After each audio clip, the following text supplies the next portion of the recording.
آج آپ کو جو وظیفہ بتانے جا رہی ہوں وہ پیارے آقا صلی اللہ علیہ وسلم کا بتایا ہوا مبارک وظیفہ ہے، جسے آپ پورے رمضان میں چلتے پھرتے کر سکتے ہیں، اور وہ وظیفہ استغفار کا وظیفہ ہے۔ استغفار وہ لفظ ہے جس کے بارے میں نبی کریم صلی اللہ علیہ وسلم نے فرمایا کہ اے لوگو، جو بندہ زیادہ سے زیادہ استغفار پڑھتا ہے اللہ تعالیٰ اس کے گناہ بھی معاف فرما دیتا ہے، اور اللہ تعالیٰ اس شخص سے ہر غم، ہر مصیبت اور ہر پریشانی کو بھی دور فرما دیتا ہے۔ سبحان اللہ۔ سبحان اللہ اور استغفر اللہ کے بارے میں نبی کریم صلی اللہ علیہ وسلم نے مزید فرمایا کہ اے لوگو، جو زیادہ سے زیادہ استغفار پڑھتا ہے اللہ تعالیٰ اسے وہاں سے رزق عطا فرماتا ہے جہاں سے اس کا گمان بھی نہیں ہوتا۔ ہماری زندگی میں ہر غم، ہر پریشانی، ہر مصیبت اور ہر دلی خواہش کو پانے کا رستہ استغفار کے اندر موجود ہے، اور میرا ایمان ہے کہ جو شخص صبح شام ایک تسبیح روزانہ استغفار کی پڑھتا ہے اسے زبان کے ساتھ دعا مانگنے کی ضرورت پیش نہیں آتی۔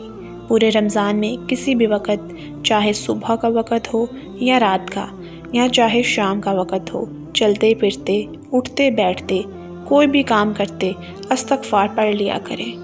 تیسرا ذکر سبحان اللہ و بحمدہ سبحان اللہ العظیم۔ ان کلمات کو پڑھنے سے آپ کو رحمت کے اتنے خزانے حاصل ہوں گے کہ آپ کا گمان بھی نہیں۔ ان کلمات کو زبان پر ہلکا جبکہ ترازو میں وزنی قرار دیا گیا ہے۔ ایک دوسری روایات میں آتا ہے کہ الحمدللہ کو میزان ترازو کو بڑھانے والا، جبکہ سبحان اللہ و بحمدہ کو آسمان اور زمین کے درمیانی خلا کو نیکیوں سے پر کرنے والا بتلایا گیا ہے۔ ان سب اذکار کے لیے وضو کی شرط لازمی نہیں ہے۔ ان کو شروع کرنے کا صحیح اور آسان طریقہ یہ ہے کہ آپ اپنے ساتھ ایک تسبیح رکھیں۔ تسبیح ہاتھ میں رکھنے سے زبان بے ساختہ ذکر میں مشغول ہو جاتی ہے۔ رمضان میں فراغت کے اوقات، انتظار کی گھڑیاں، ڈرائیونگ کے دوران اور ان کے علاوہ بہت سے ایسے اوقات ہیں جن کو ذکر کے ذریعے قیمتی بنایا جا سکتا ہے۔ رمضان میں خصوصی ان اذکار سے ایسے معجزات دیکھنے کو ملیں گے جن کا آپ کے دل میں انتظار موجود ہے۔ استغفار کی فضیلت کے بارے میں یہ سن لیں کہ ایک مرتبہ امام بصری رحمۃ اللہ علیہ اپنی مجلس میں تشریف فرما تھے۔ ایک شخص وہاں آیا اور حضرت حسن بصری رحمۃ اللہ علیہ سے خشک سالی کی شکایت کی۔ حسن بصری رحمۃ اللہ علیہ نے اسے استغفار پڑھنے کی تلقین کی۔ کچھ دیر بعد ایک دوسرا شخص آیا، اس نے امام صاحب سے بے اولادی کی شکایت کی۔ آپ نے اس کو بھی استغفار کی تلقین کی۔ کچھ دیر کے بعد ایک تیسرا شخص آیا، اس نے فقر و فاقہ اور تنگ دستی کی شکایت کی۔ حسن بصری رحمۃ اللہ علیہ نے انہیں بھی استغفار کی تلقین کی۔